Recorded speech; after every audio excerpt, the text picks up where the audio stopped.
दिनांक 16 डिसेंबर 2025 रोजी tiger group Maharashtra राज्य नातेपुतेचे सामाजिक कार्यकर्ते संतोषभाऊ देवकाते पाटील यांच्या वाढदिवसानिमित्त जिल्हा परिषद प्राथमिक शाळा नातेपुते तसेच अंगणवाडी येथील मुलांना शालेय साहित्य व खाऊ वाटप करण्यात आले। तसेच डॉक्टर बाबासाहेब आंबेडकर सभागृह नातेपुते येथे शिकणाऱ्या मुलांना शालेय साहित्य, खाऊ व गरम कपड्यांचे वाटप करण्यात आले।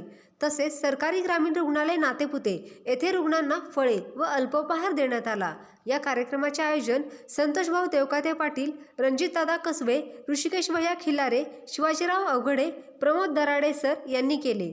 तसेच या कार्यक्रमासाठी टायगर ग्रुप महाराष्ट्र राज्य नातेपुतेचे कार्यकर्ते, संयुक्त प्रतिष्ठान नातेपुतेचे कार्यकर्ते, के कंपनी दहिगाव, रोहित भैया व चैतन्य भैया खिलारे मित्र परिवार व ग्रामीण रुग्णालय नातेपुते येथील वैद्यकीय अधिकारी व सर्व कर्मचारी उपस्थित होते। अशा प्रकारे सामाजिक कार्यकर्ते संतोषभाऊ देवकाते पाटील यांच्या वाढदिवसानिमित्त आयोजित करण्यात आलेला हा कार्यक्रम मोठ्या आनंदात संपन्न झाला।